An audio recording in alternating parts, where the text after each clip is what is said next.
Good morning, guys. Yes, I'm starting the recording.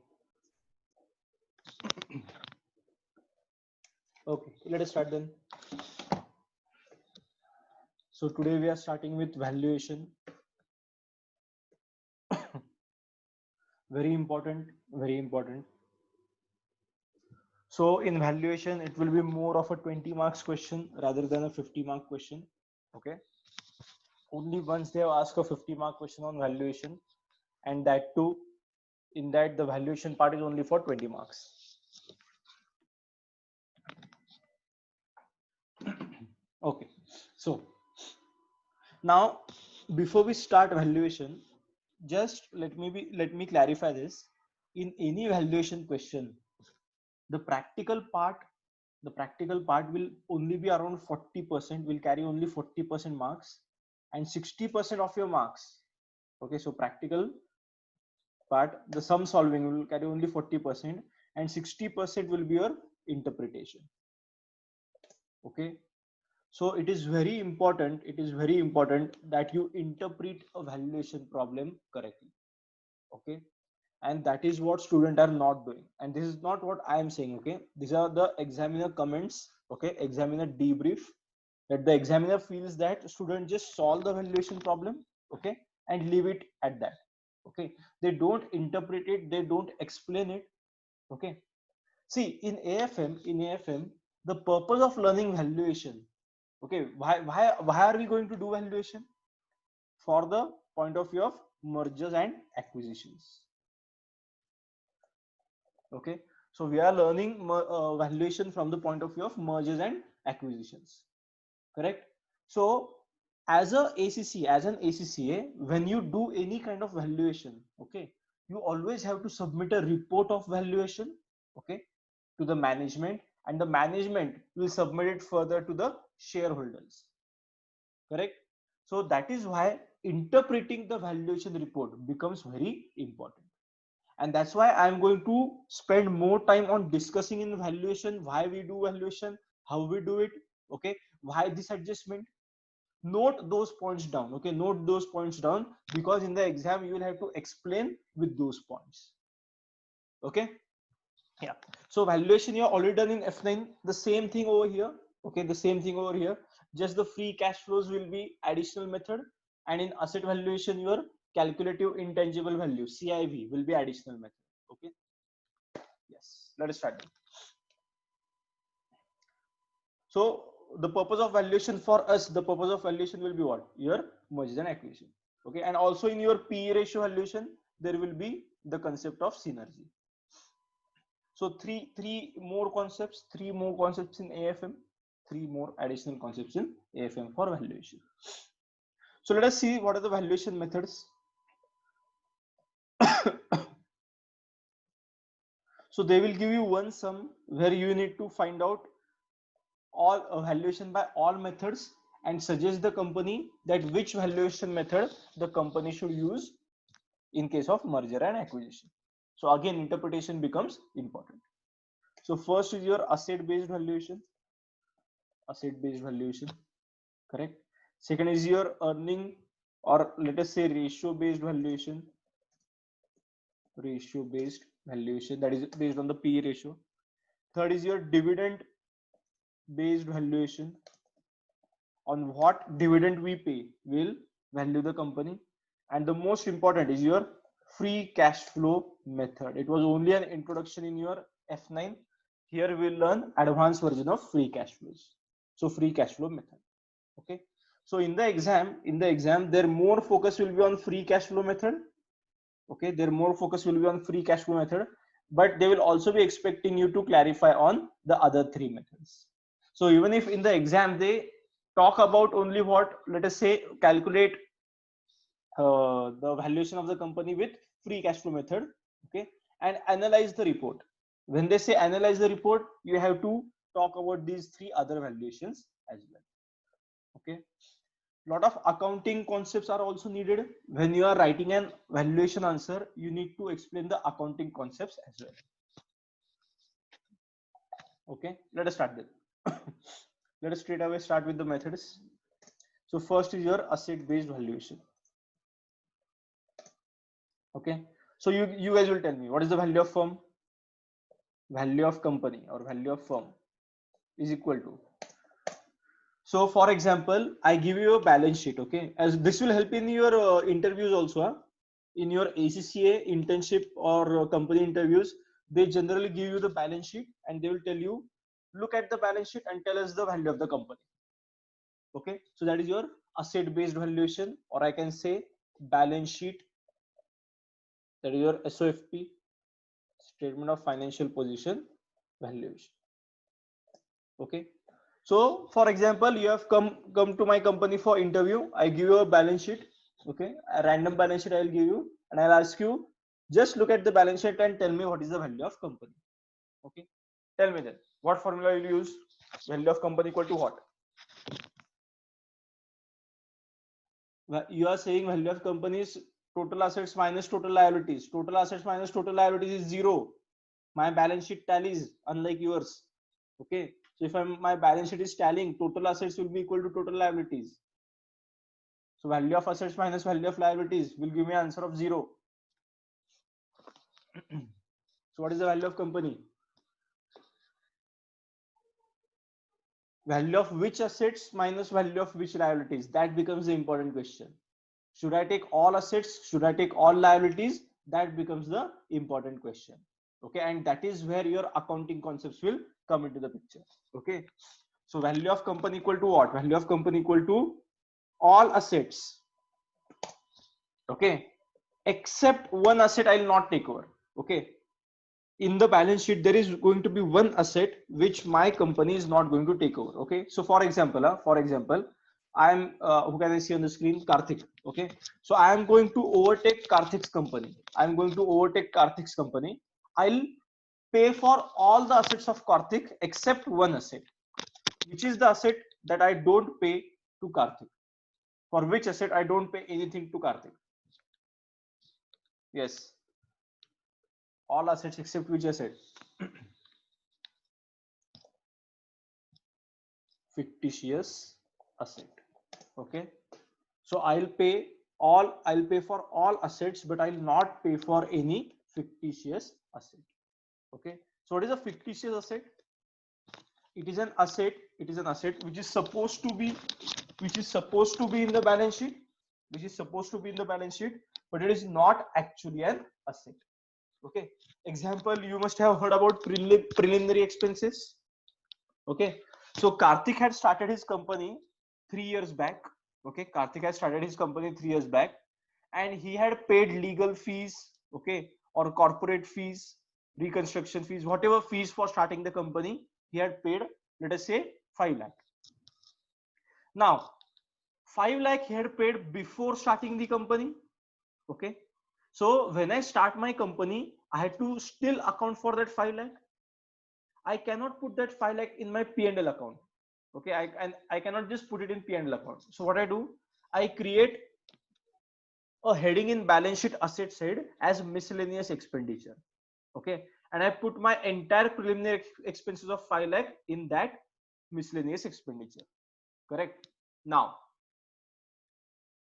if I am going to value my company, this miscellaneous expenditure is actually not an asset, because the definition of asset says asset is only that expenses which will generate cash flows in the future year.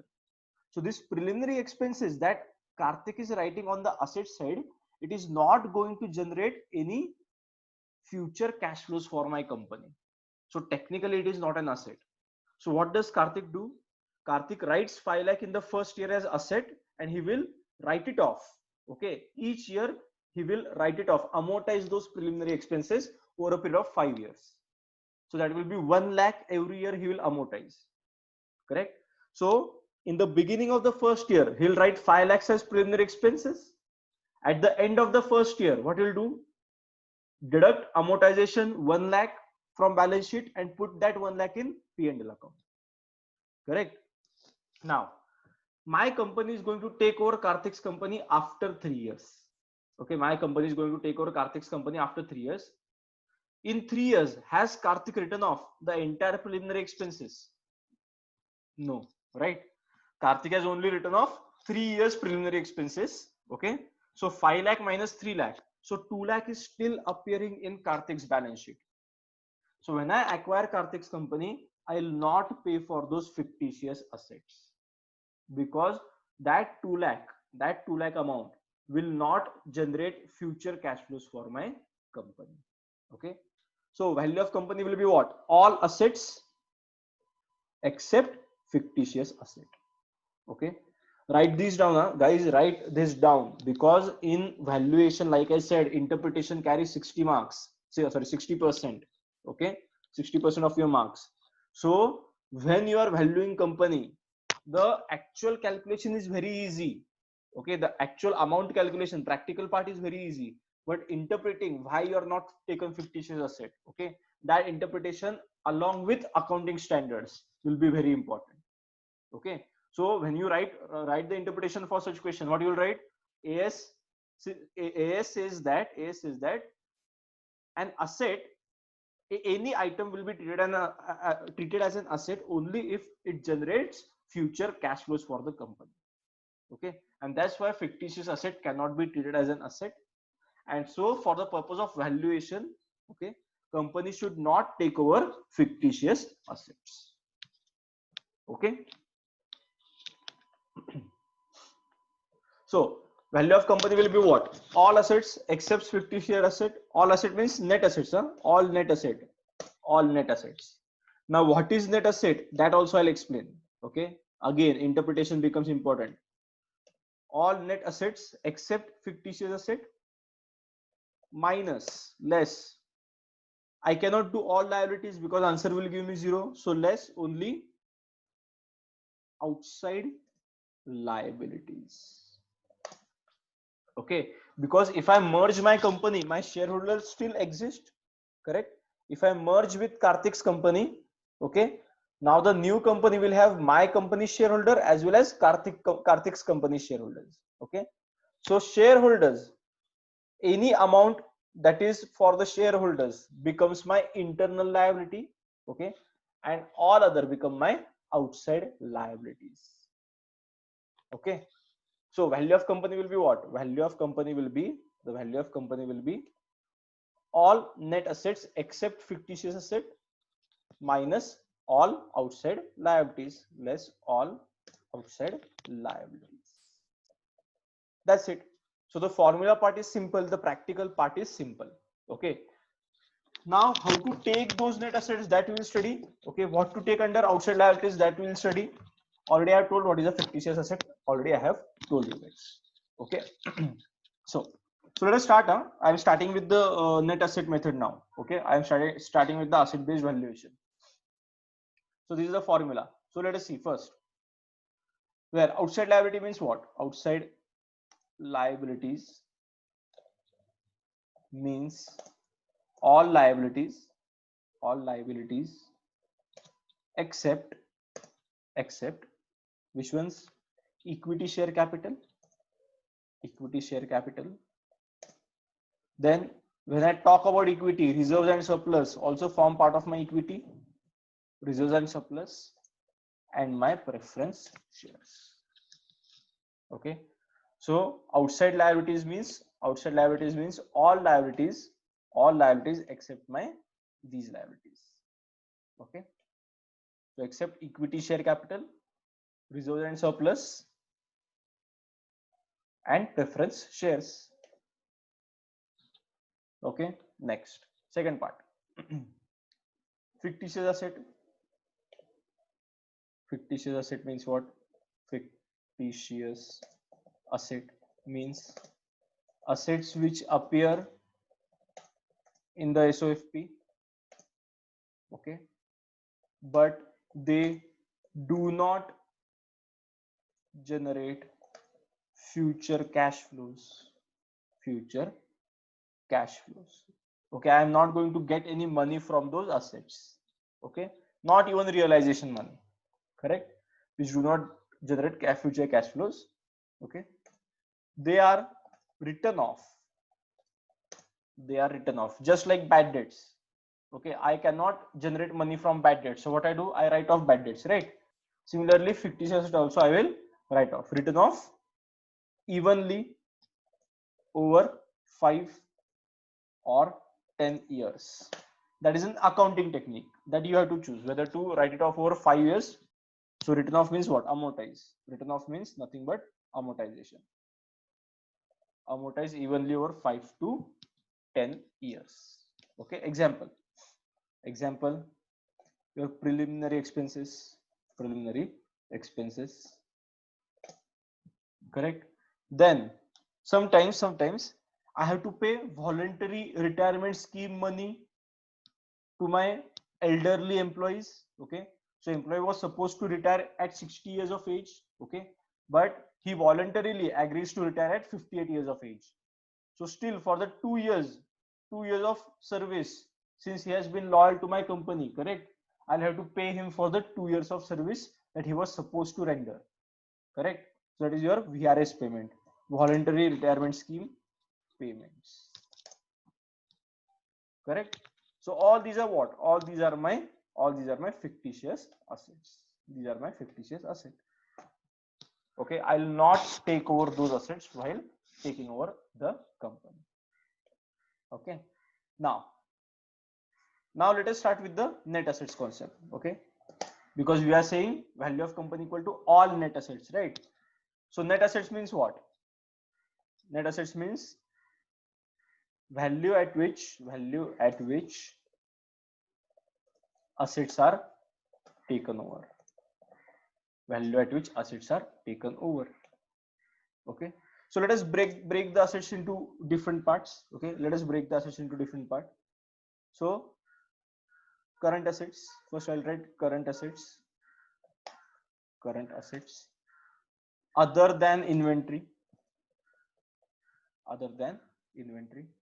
Second I'll write inventory. Okay, third I'll write your tangible assets. Fourth I'll write intangible assets. Correct. And fifth, one more asset is there, deferred tax asset. Okay, deferred tax asset. So now I want to know at what value should I acquire these assets. Okay, so I'm acquiring Karthik's company. I'm going to acquire Karthik's company. So all current assets other than inventory, that is your debtors, correct? Then your whatever outstanding income, all these current assets, cash at bank, any other receivable, correct? At what value should I take over? Yes, should I take it over at what value? Book value or market value? They will always be taken over at market value. That is your realizable value. Correct. Have you studied this concept somewhere in AS? Okay, at what value should I take over the assets? Yes, in IFRS especially. See if you are remembering, in any IFRS, have you studied this concept that at certain value, okay, we'll categorize the assets in different categories, okay, and we'll value them. What is that? Which IFRS is that? I don't want the number. I want the name of the IFRS. Yes. Have you studied IFRS on fair value measurement? Okay, IFRS on fair value measurement. Okay, if you have not studied that, read it. Okay, today read it. I have put it in the group chat. IFRS on fair value measurement. Okay, correct. So that IFRS will let us know at what value we should take over the assets, and same accounting knowledge we'll use in here AFM concept as well. Okay, so current assets other than inventory should be taken over at market value, that is the realizable value. Okay, now Karthik's godown has inventory of, let us say, 20 lakhs. Karthik's godown has an inventory of 20 lakhs. What value should I take over? This you guys already know, huh? This you have Correct. NRV or cost, whichever is lower. So your realizable value. So realizable value or cost, whichever is lower. Okay. So at that value, you will take over your inventory. You will take over the inventory at that value. So net realizable value, or I can say NRV, NRV or cost, whichever is lower. Correct. That is your IS2 concept. IS2 concept I'll use. See, that's what I said. In case of valuation, you are going to use accounting concepts. Okay. In case of valuation, you are going to use accounting concepts. If you are using accounting concept, you have to write it in your exam paper. Huh? You have to write it in your exam paper if you want that 60% marks for interpretation.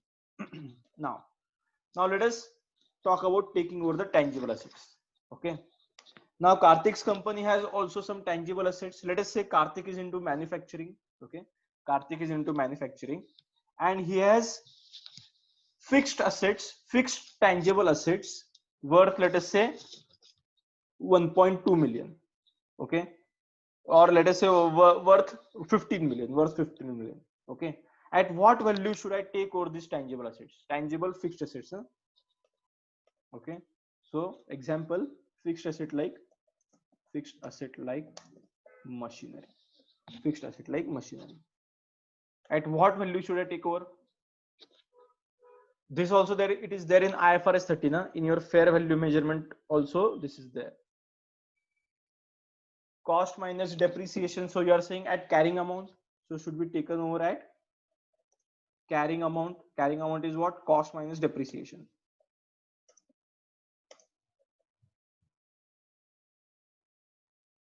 Cost minus depreciation. Is that it? Is that it? So I'll just do Karthik's company original cost minus depreciation for all those years. That's it. And then I'll pay him that much amount. Okay. That is not how you do in case of valuation. Okay. IFRS 13 also says that. Okay. For tangible assets, for fixed assets. Now let us see. Karthik's machinery has been depreciated properly over the years. There is no issue about that. Okay. But for my company, it is not with an advanced technology. Okay. Karthik's machinery is with a little bit outdated technology. But all my machines in my factory are with the updated technology. Okay. Now, should I pay Karthik cost minus depreciation? No. I'll say Karthik, your assets are outdated. Okay. I'll say Karthik, your assets are outdated. I'll have to upgrade them when I take over your company. Okay. So in this amount, in the carrying amount, okay, the carrying amount will be adjusted by okay, what cost? Your asset upgradation cost. Correct. That amount I will not pay to Karthik. Okay. I'll say Karthik, I am acquiring your company. Okay. But your machines are outdated. I will have to what? I will have to upgrade those machines. So in fact, right now your machines are useless to me. Correct. So I'll have to upgrade those machines. I'll have to bear the upgradation cost. I'll adjust the upgradation cost in your carrying amount and then only I'm going to pay you. Okay. Otherwise, there is no point in acquiring your machinery to me. Is this clear? Okay. That is the one concept. Similarly, sometimes upgradation is not required. So Karthik's machines are upgraded. No doubt, Karthik's machines are upgraded. So this is the second example. Huh? Karthik's machines are upgraded, but one of his machine has broken down. So I have to repair that machine. Okay. So I'll have to repair that machine and then only I'll have to take it over. Okay. So that will be what? Or maybe I'll have to replace that machine. So that will be my asset replacement or asset repair cost. Okay. I cannot take over a broken machine, right? I cannot take over a broken machine. So I will calculate net assets. And while calculating net asset, I'll adjust this asset replacement cost in the carrying amount. Okay. Now, third, Karthik's assets were always managed by his brother, okay, who was a technical expert in handling the machines. Okay, he was a technical expert in handling the machines. He used to do a job which would require at least 10 laborers, okay, but since he was a technical expert, Karthik's brother could handle this operating cost, correct, operations of the machines. Now when I acquire all the machines, now what I'll need, I need a technician, correct, I'll need a technician as good as Karthik's brother who can handle these machines. Means I'll have to bear additional cost, okay. So that will be what, that is my asset incremental working capital, or I can just say incremental working capital. I can just say incremental working capital. Okay.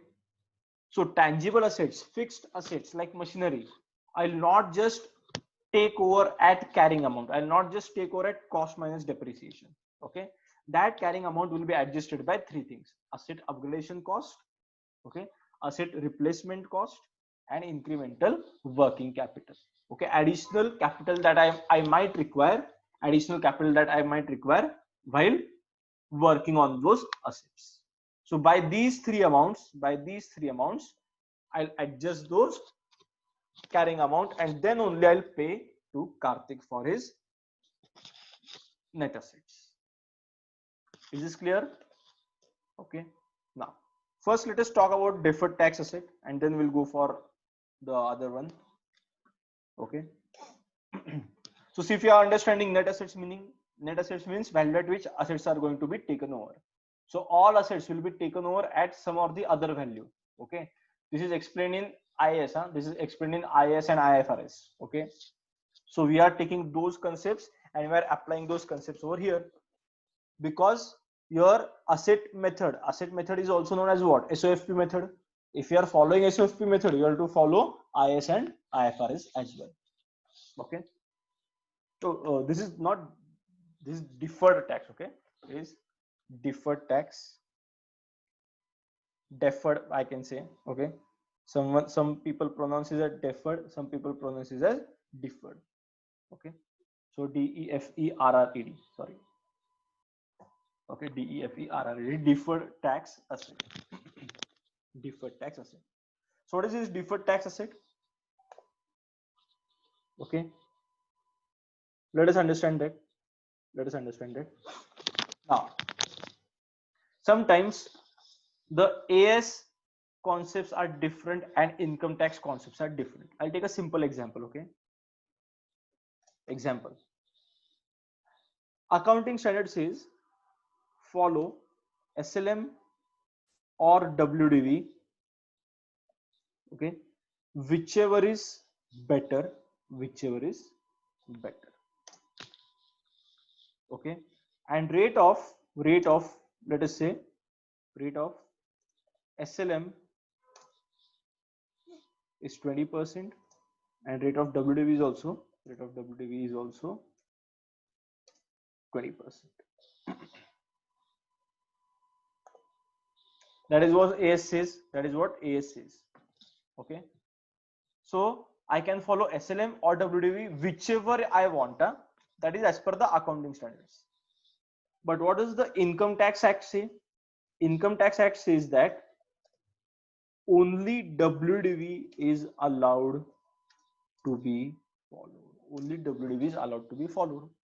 Okay. So now see what is the problem.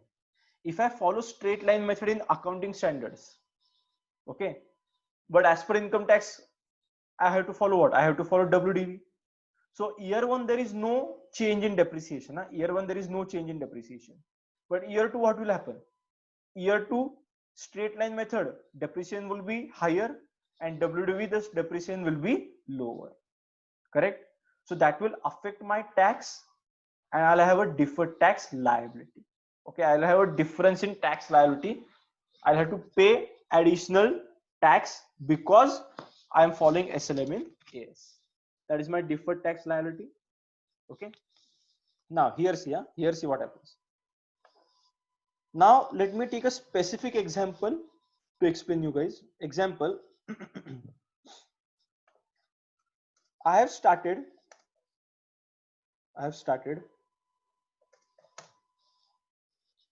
manufacturing unit in a special economic zone. Accounting standard says you can follow SLM or WDV, whichever is better. Rate of WDV is also 20%, correct? So I followed, the company followed what? Company followed, let us say WDV at 20%. That is as per accounting. Okay. Now income tax says that only WD is allowed to be followed. So here also rate is 20%. But since manufacturing was in SEZ, company is in special economic zone. Okay, you will get additional 20% depreciation. Okay, or in some cases 15% depreciation. Additional 20%. Let us take 15%. Let us take this example as per Indian Income Tax Act. You will get additional 15% depreciation just because you are in special economic zone, means you are contributing to the economy. Now, as per AS, how much depreciation you have claimed? 20%. And as per income tax, how much you are eligible to claim? 35%. Correct. So income tax is giving me additional benefit of depreciation, due to which what happens? My tax liability reduces. As the depreciation increases, tax liability will always reduce. That we have seen in NPV, that we have seen in CFAT. Correct. So as per income tax, now what happens? I have to claim additional depreciation and my tax will reduce. Okay. So income tax will not give me a refund. Okay. Income tax will not give me a refund, but instead what I'll create? I'll create a deferred tax asset in my company's balance sheet. That is what? That is your tax receivable from the government. That is nothing but tax receivable from the government. It is like a tax refund which is supposed to come from the government. Correct. So now Karthik has a deferred tax asset. I'll have to pay Karthik for his deferred tax asset as well. Okay. So at what rate I'll pay? At what rate I'll pay to Karthik? As per the income tax provisions. Here I am not going to follow accounting. Okay. So deferred tax asset I'll have to acquire as per the income tax provisions. So this concept will not be there. You will not need to value deferred tax asset. They will value the deferred tax asset and they will give it to you. Okay. You just have to remember what is a deferred tax asset. Okay. See, everywhere calculation is simple, guys. Calculation is simple. What is important? Interpretation is important. That's why I am giving you everything. I am writing this down, that why net assets are acquired and at what rate net assets are going to be acquired. Okay. So here what happens? So due to additional depreciation, company ends up saving tax and it will be receiving, it will show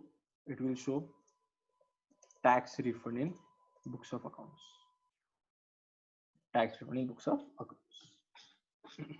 So that is the concept of deferred tax asset. So I have to pay Karthik for deferred tax assets as well. Okay, as per the income tax provisions. Done. So deferred tax asset is done. And last is your intangible assets. So now again the problem, at what value should I acquire the intangible assets? Okay. So this is nowhere given in your accounting standards. This is nowhere given in the accounting standards. Okay. So for this, we'll use a new concept. Okay. We'll use a new concept called as CIV. Calculated intangible value. Okay. Calculated intangible value. CIV. As per CIV, I'm going to value my intangible assets. Okay. So goodwill will be valued separately. Okay, goodwill valuation is always done separately, and all other intangible assets valuation will be done separately. So goodwill valuation they will not ask you in AFM, okay, but they will ask you valuation for all other intangible assets. Okay, so that this is the new method that we have to learn now. Okay, what is this CIV? This is a core AFM concept. This is a core AFM concept. Okay, so I'll write it down, CIV. Now see, first let us understand why we need to calculate CIV. Okay, first let us understand why we need to calculate CIV. Okay, so all others are clear till now, everything else is clear. So what we are doing, asset based valuation, value of company equal to all net assets except fictitious asset and less all outside liabilities. So outside liabilities I have written, fictitious assets I have written, and net assets, at what amount the assets are going to be acquired, that also I have written. Okay. Now intangible assets. For intangible assets, at what value we are going to take over? In case of merger and acquisitions, I am going to take over intangible assets at CIV. Okay. So first let us understand the purpose of CIV. Okay. Karthik's company is in manufacturing industry. Okay. So he has an intangible asset called as technical know-how, which he had purchased from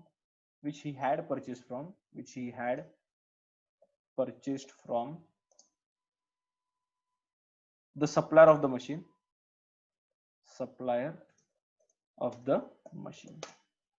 Okay, so it becomes an intangible asset, correct? Because technical know-how means what? The knowledge of how to run the machine. Technical know-how means the knowledge of how to run the machine. Sometimes the machines are so complicated that just purchasing the machine is not enough.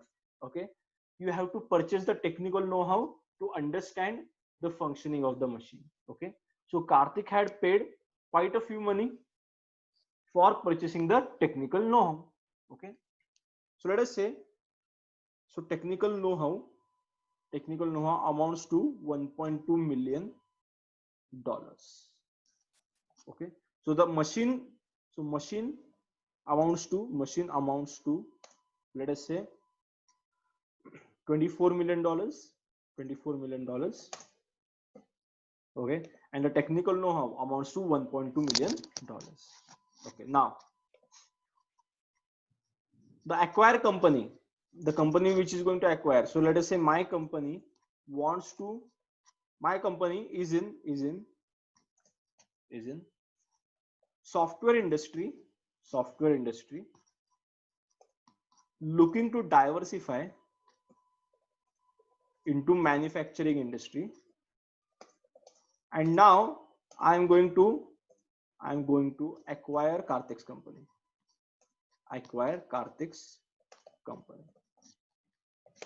Okay, so obviously I'll pay for machine, that is $24 million, adjusted by our four things, correct?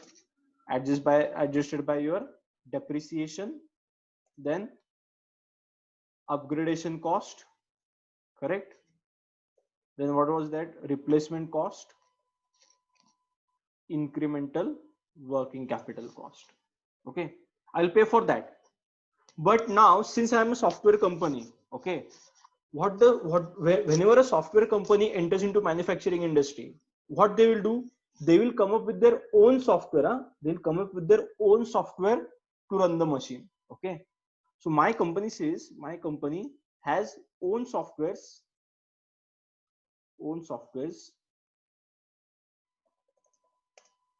which will link to the machinery for operational purpose, correct? Now should I pay Karthik 1.2 million for technical know-how? Will it make any sense?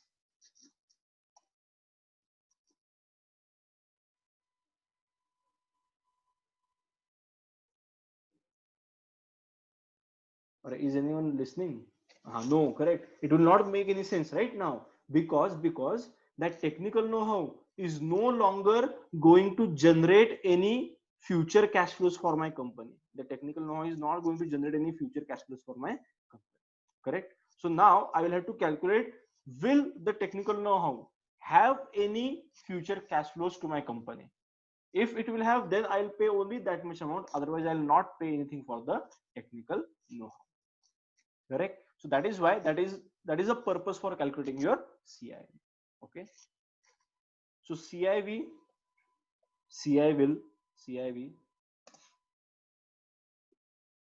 will give the exact amount that the company can gain from acquiring an intangible asset. Okay. So that is nothing but what? That is nothing but CIV is nothing but CIV equal to present value of future cash flows that the intangible asset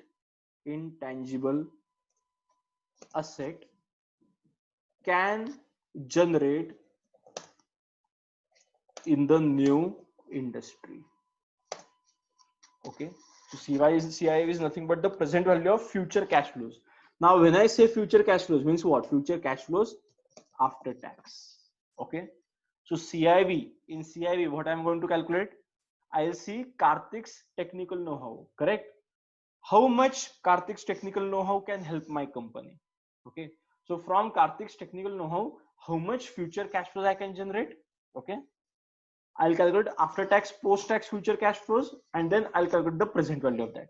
So CIV is nothing but present value of future cash flows after tax that the intangible assets can generate in the new industry. And that is the amount I'll pay to Karthik. Correct. Now, on the other hand, if my company is not able to link my softwares to machinery, now that technical know-how becomes very important for me. Okay. And I'll end up paying more than even the asset value to Karthik, because without those technical know-how, the machine is useless to me. Correct. So maybe the value of technical know-how will become very significant. It will become very significant, and I'll have to pay substantial amount to Karthik. Okay. This applies to all intangible assets except goodwill. Okay. Or I can say this applies to all intangible assets except self-generated intangible assets. Okay. So it will apply to all intangible assets except self-generated intangible assets. Okay. Because I cannot calculate the value of a self-generated intangible asset. Okay. That the owner only will tell me. Okay. Let us see then. So there are steps to calculate this CIV. Okay. So steps to calculate the CIV. Okay, write these steps down. Okay, we'll write these steps down, and we'll also do a CIV problem.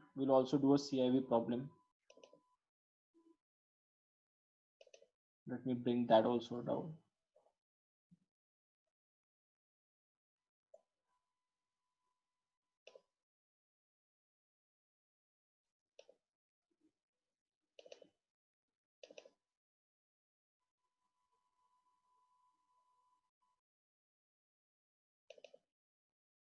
Okay.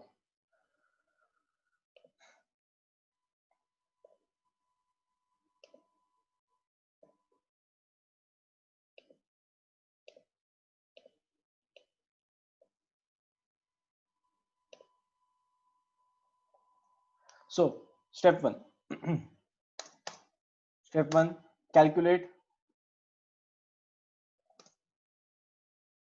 the return on assets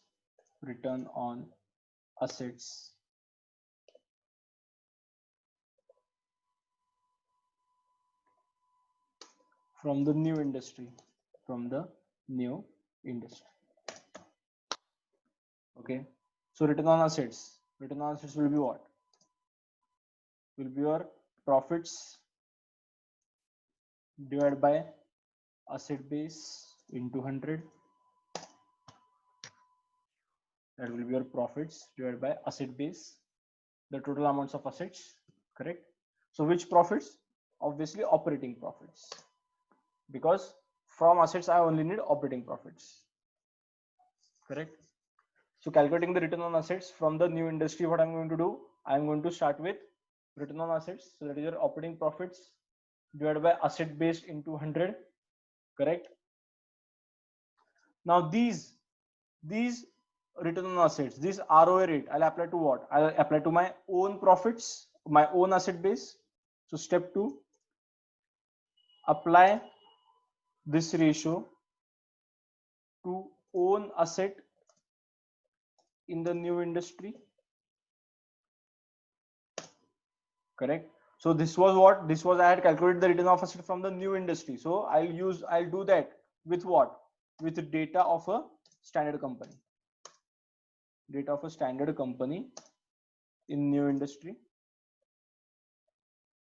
So I'll get ROA of the entire industry, correct? Now I'll apply this ratio to own assets in the new industry, correct? So I'll do it with the data of own company, correct? So I'll get what? I'll get asset base into, so own asset base into your industry ROA. That will give me what? That will give me returns on total assets. That will give me returns on total assets. This does not give me return on intangible assets. Huh? This gives me returns on total assets. Okay. Step 3. Calculate returns from intangible assets. Calculate returns from intangible asset. That will be what? That will be operating profit minus returns from step 2, correct? So operating profit minus return from step 2 will give me what? Will give me return from intangible assets. Will give me return from intangible assets. Okay. So this is on all total tangible assets. Huh? This was on all total tangible assets. So step 2, I have got profit from tangible assets. Step 2, I have got profit from tangible assets. So step 3, what I'll do? Operating profit minus profit from tangible asset will give me what? Will give me profit from intangible asset, correct?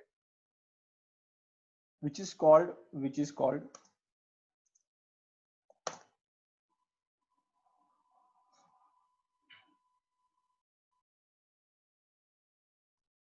your intangible value. Okay. Now step 4. I don't want intangible value. I want what? I want my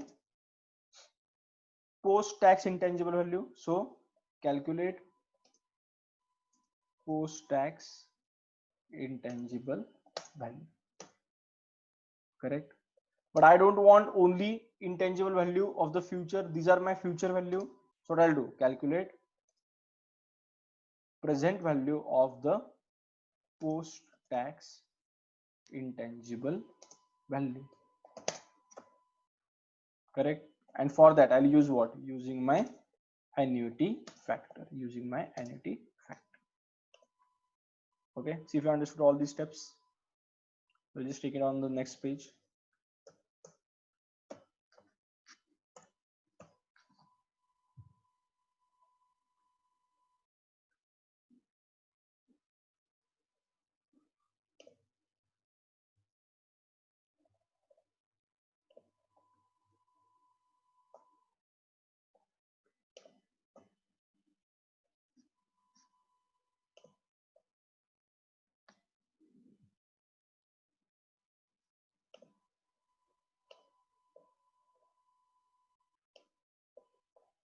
Write these steps down.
Okay, let us do a sum on CIV then.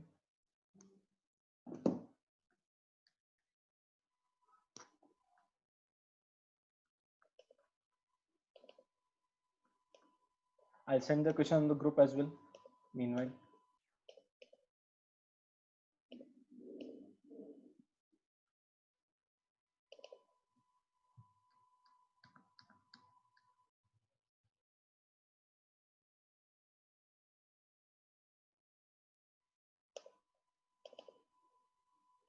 okay,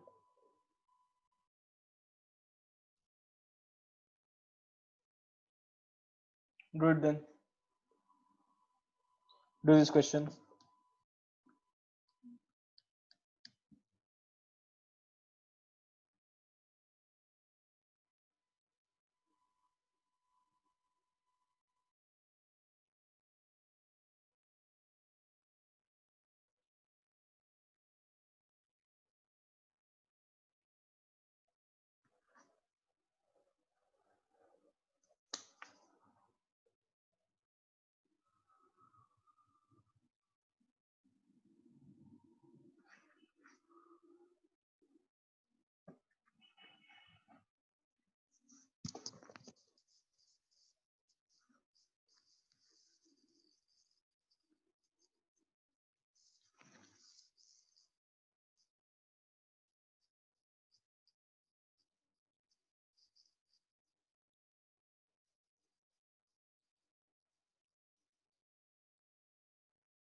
Okay, let us check. So step one is what? Step one, we are going to start with a benchmarking company, correct? I want to calculate the entire industry's operating profit ratio. Okay. So CXM operates in the advertising industry. Directors are keen to value the company for the purpose of negotiating with a potential purchaser and plan to use the CIV method to value the intangible elements. In the past year, CXM made an operating profit of 137.4 million on an asset base of 307 million. Company WACC, that is your annuity factor, is 6.5%. Suitable competitor for benchmarking has identified as R. Our company made an operating profit of 315 million on assets employed in the business of 1583 million. Tax rate is 30% required. Calculate the entire value of CXM, not only CIV. So CIV plus value of CXM. Okay. So I want to calculate the value, intangible value as well as the total value. Let us start then. Okay. So step one is what? Calculate return on asset from the new industry with the data of standard company in the new industry. So which is the standard company? So that is with data of R Limited, with data of R Limited, correct? So RO equal to what? ROA is equal to return on asset equal to operating profits. So R Limited's operating profit is how much? 315 by 1583. 315 by 1583, correct? Into 100 into 100.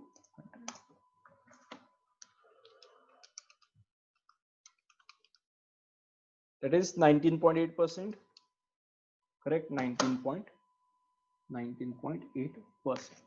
Okay. So in the new industry, generally the rate is 19.8%. Okay. So whichever company starts the production, they will earn a 19.8%. So now if my company, okay, so my company is what? CXM. If CXM starts, it will also get 19.8% on its asset. Okay. So returns from tangible asset will be what? Will be your asset base, own asset base, correct? So what is the own asset base of CXM? CXM's asset base is 307 million. 307 into what is the industry ROA? 19.8%. So 307 into 19.8%, 60.78. 60.78, right? We are taking in percent. So 60.78. Okay. Now step 3 is what? So these are my returns from tangible assets. These are my returns from tangible assets. Now I want to know only the returns from intangible assets. So that will be what? That will be your operating profit. So the doubt is, for annuity factor, how many years should we take? Intangible asset. It is an intangible asset, right? So if life of intangible asset is not given, you will have to take what? You will have to take infinite years. Correct. Okay. So step 3 is what? Calculate return from intangible assets. So operating profit. So what is the operating profit of CXM? 137.4. 137.4 was the total operating profit minus what? 60.78 is the profit from your tangible assets. So 76.614 will be my profits from intangible assets. These will be my profits from intangible assets. But I don't want just the profits, I want post-tax profit. So the post-tax profit will be how much? Tax is 30%, right? Tax is 30%. So post-tax will be 76.614 into 1 minus T. Into 1 minus T. So that will be into 1 minus 30%, 1 minus 0.3. So 53.62. 53.62. Correct?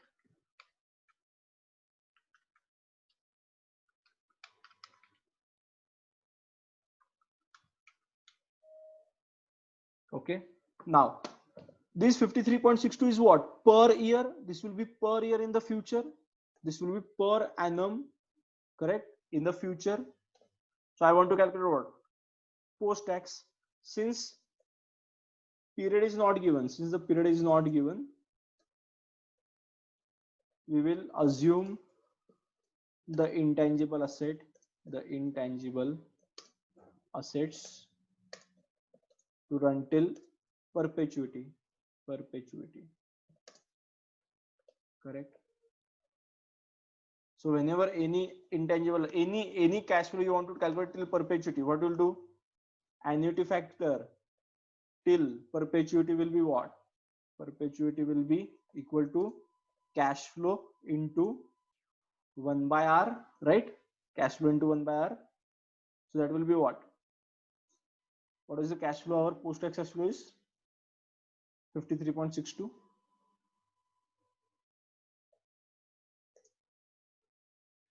Okay, into 1 by r, into 1 by, what is the r? 6.5%, right? WACC was 6.5%.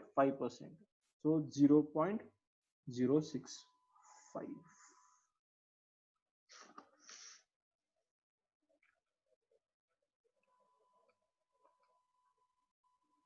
So 820 something.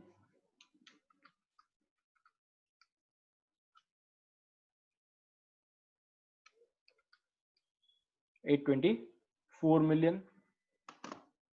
I think there is a rounding of difference, Gunasekaran. There is a rounding of difference. So somewhere around 820 million. So let us say 824 million.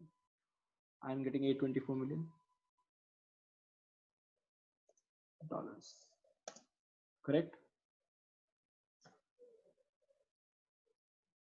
So my company is going to pay $824 million, correct?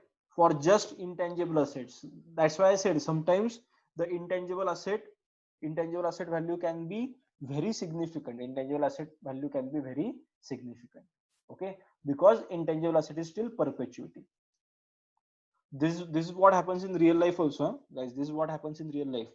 If you have a significant intangible asset, the value of significant intangible asset goes very huge. Okay, it becomes very huge because you are going to pay for perpetuity. Okay, so now I know intangible value will be what? Intangible value will be 824 million, 824 million, 824 million, correct? So my value of company will be what? Value of company will be your asset base. Asset base is nothing but, pay attention guys, asset base is nothing but all assets except intangible assets minus all outside liabilities. So this will be what? Asset base plus intangible value.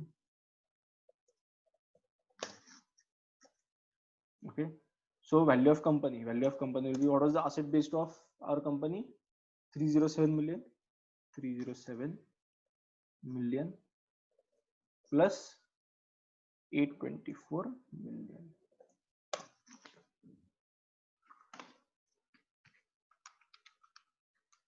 1131 million dollars. 1131 million dollars. That is the value of my company.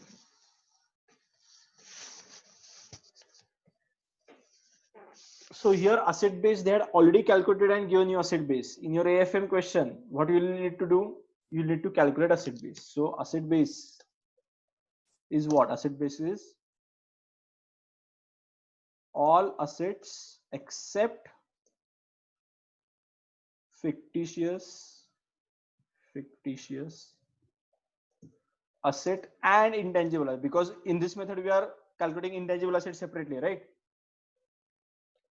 So generally the value of company is what? All assets except fictitious asset, but here we are calculating intangible asset value separately. So asset base will be all assets except fictitious assets and intangible asset less all outside liabilities. That is the meaning of asset base. That is the meaning of my asset base. Okay. So value of company will be what? Asset base plus intangible value. That will give me the total value of the company.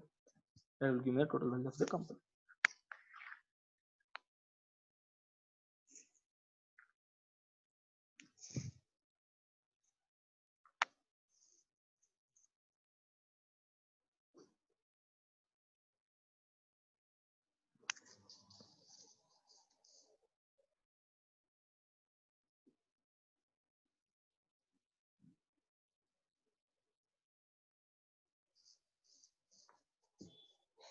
Done. Okay. So in AFM, you guys might need to calculate the asset base first. Okay. In AFM, you guys might need to calculate the asset base first. Okay. They will not probably give you the asset base. How to calculate asset base? That we already done, because we have done here. We know how to calculate these, all these net assets. Correct. You will use accounting concept to calculate these net assets. Okay. So this was the new concept in your AFM CIV. Okay, so this value, this step 3 value, operating profit minus return from step 2, it is called intangible value, or it is also called as value spread. It is also called as value spread.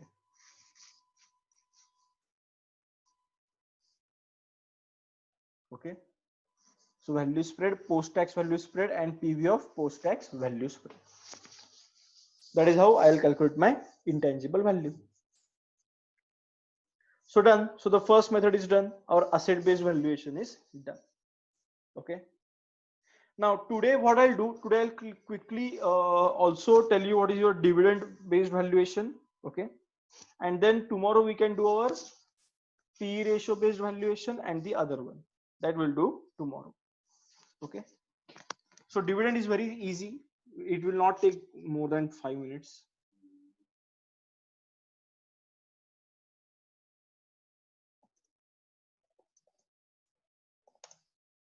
Okay. So in dividend based valuation, if it is dividend based valuation, from dividend I can calculate value of equity. Okay. And value of equity I'll calculate value of firm.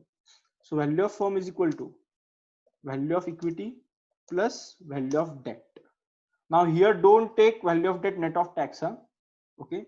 For mergers and acquisitions, we are not going to take value of debt net of tax. Okay. Because we as a company will later on pay the tax. So dividend based valuation, value of firm equal to value of equity plus value of debt, where value of equity is equal to what? We have done this in your WSCC problem. Number of equity shares into market price per share. Do you remember the sleep on hotels question I have taken? Correct. So value of equity equal to number of equity shares into MPS. And here MPS needs to be calculated. Okay. Number of equity shares, you'll get that from the balance sheet. Number of equity shares, you'll get that from the balance sheet. Correct. But MPS here we'll need to calculate. We have done that also. We have done that also. Since we are talking about dividend based valuation, okay, there was something called as a dividend growth model. Correct. There was something called as a dividend growth model. Correct. What was the formula? K equal to D0 plus G, correct, and divided by MPS,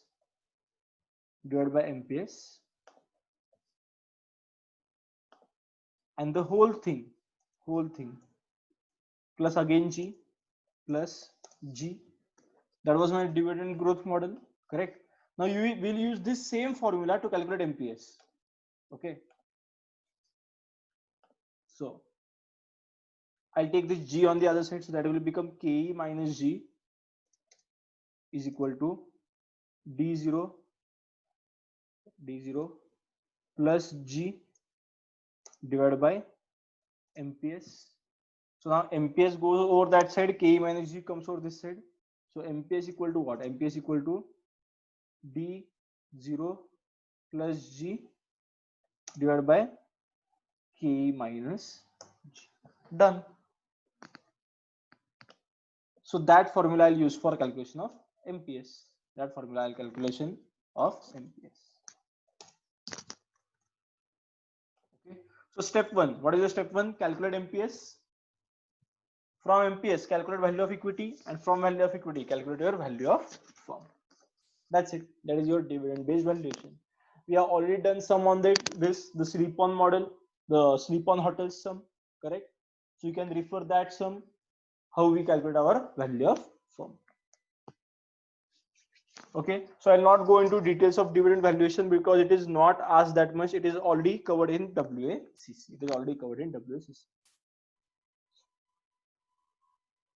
Okay, so this is the logic. This is the logic behind calculating your MPS. Logic of MPS.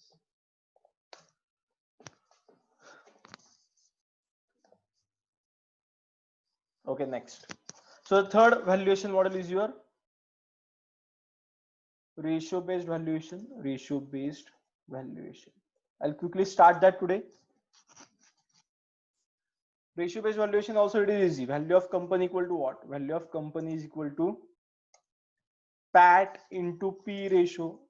This also you guys already know. Value of company is equal to PAT into P ratio. What is PAT? PAT is your profit after tax. Profit after tax. We have done enough practice in your CFAT calculations. How to calculate profit after tax. Don't add back depreciation. Huh? Here, don't add back depreciation. Okay. P ratio. P ratio means what? P ratio means profit. Sorry, P ratio means price upon earning ratio. Price means what? Price means your MPS, and earnings means what? Earnings means your EPS. So PE ratio is nothing but MPS upon EPS. Correct? How do you calculate EPS? EPS will be PAT minus preference dividend. So from PAT, pay to your preference dividend. Correct? That will give me earnings available to equity shareholders, but those are my total earnings. So from those total earnings, what I want to do? Correct? I want to calculate earnings per share. So divided by number of equity shares. Divided by number of equity shares. So that will give me what? That will give me my EPS. Correct? And MPS means what? MPS means market price per share after flotation cost. How to calculate MPS now? I have just explained you. Correct? MPS means, so that is your net MPS. Net MPS means what? MPS after flotation cost. So after deducting the flotation cost. Net MPS equal to MPS after deducting the flotation cost. And how to calculate MPS? MPS we have already done here over here. MPS equal to D0 plus G divided by K minus G. Okay. So first thing, what we'll do? Calculate MPS. Then calculate net MPS after deducting flotation cost. Calculate EPS. Then calculate P ratio. P ratio equal to what? MPS by EPS. Okay. Calculate your PAT. PAT. You must have already calculated PAT. Okay. And value of company will be what? PAT into P ratio. That is done. PAT into P ratio.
So this is just the basic of ratio based valuation. Huh?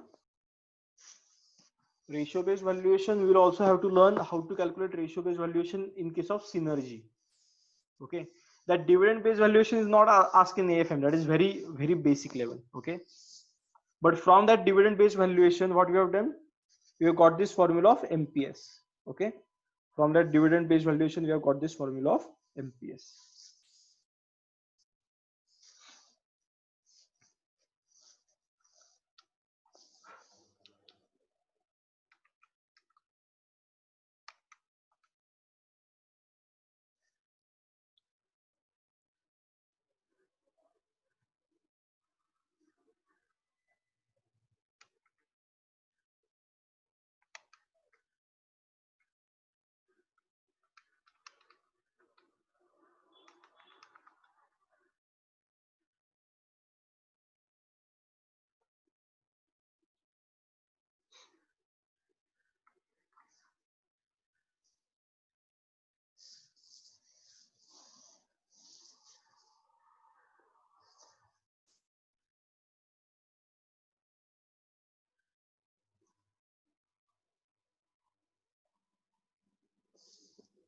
Okay, try one simple sum.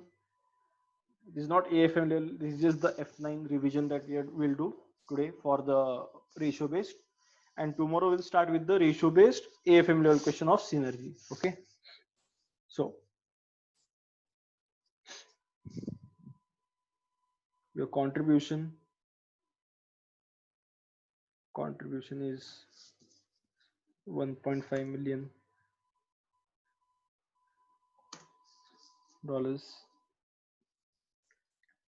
Fixed cost is $100,000. Okay, depreciation is $200,000.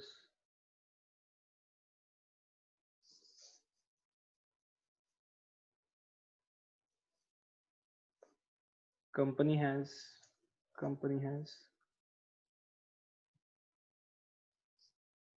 1 million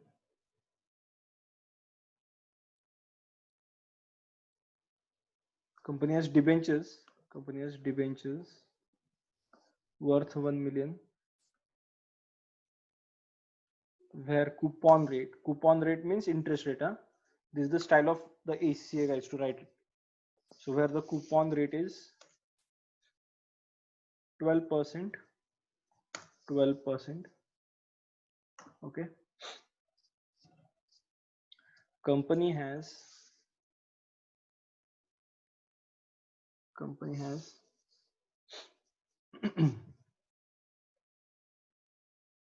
$200,000 equity shares of $10 each.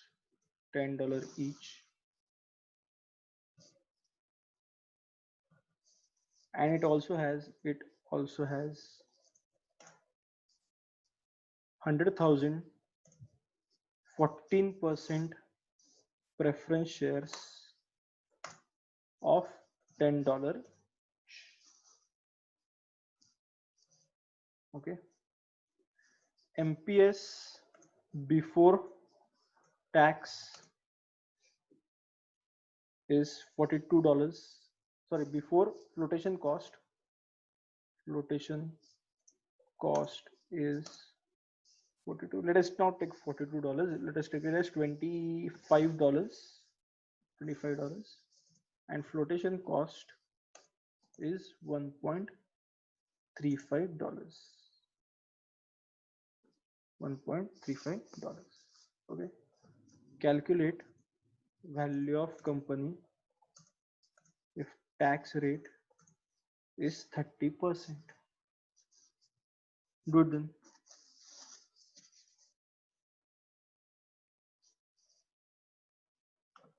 do this question.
Here MPS is given. If MPS is not given, you know how to calculate that also.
Yes, what is the answer?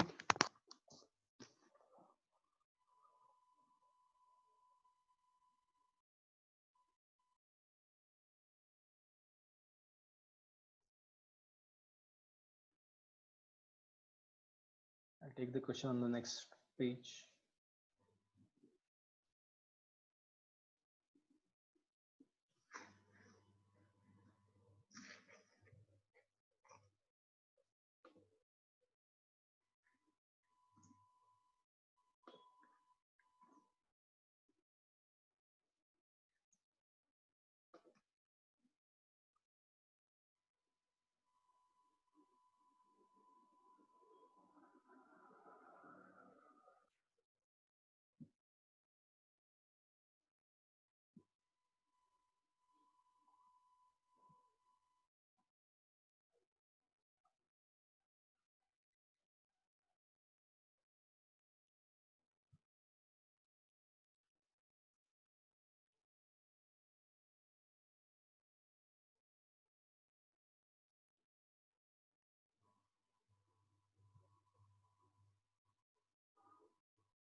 So contribution 1.5 million. So contribution minus fixed cost minus depreciation will give us the PBT, profit before tax. Okay, so that is 1.5 million minus 100,000 minus 200,000. So PBT is 1.2 million. 1.2 million. Correct. PAT will be 1.2 million into 70% because tax is 30%.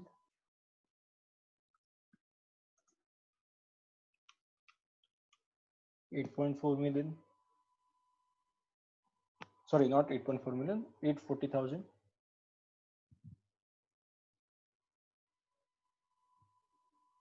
PAT is 840,000, right? Or 756,000. How much you're getting?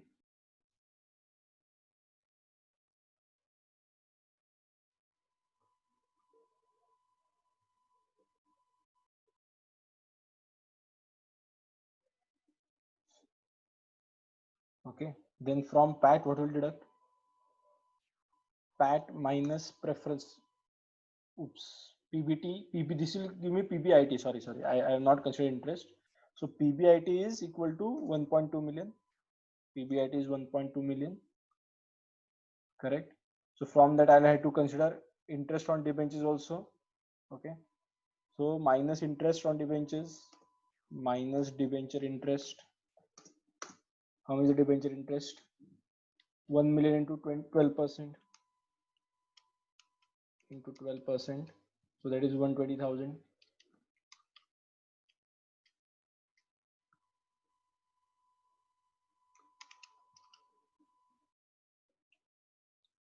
So it is 10.8, 1.08 million. Okay. So PAT will be 1.08 into 70%. So 756,000 is my PAT. From PAT, I'll deduct preference dividend minus preference dividend.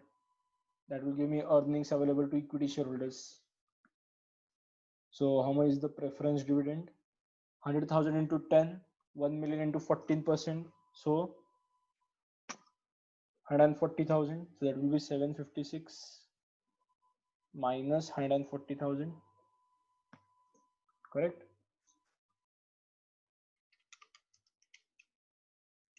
So 616,000. 616,000.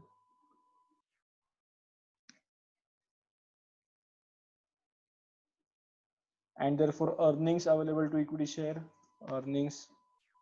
So sorry, my EPS will be 616,000 divided by number of equity shares. So how much were my equity shares? 200,000. So divided by 200,000. So 3.08 is my EPS. 616,000 divided by 200,000. 3.08 is my EPS. Okay. MPS, post flotation cost I want. Post flotation cost will be 25 minus 1.35.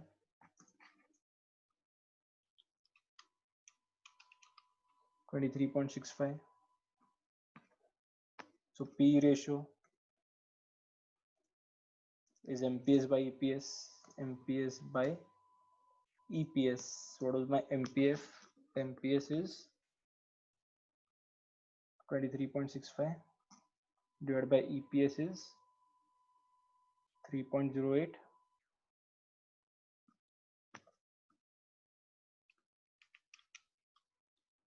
So 7.67. 7.67 is my P ratio. And value of firm will be what? Will be PAT into P ratio. PAT into P ratio. What is the PAT? PAT was 756,000 into P ratio 7.67.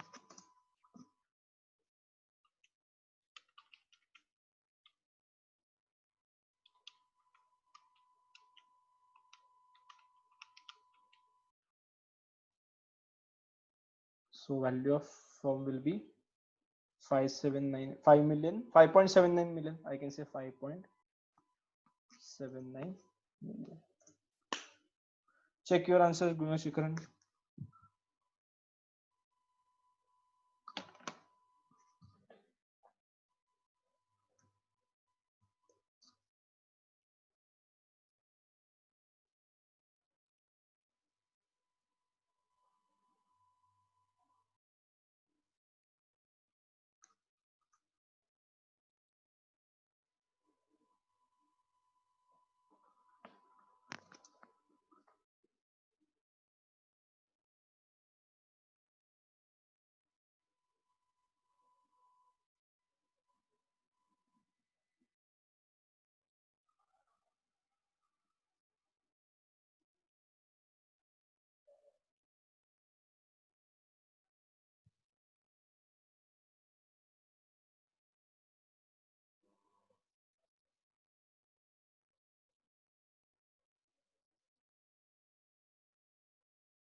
Okay.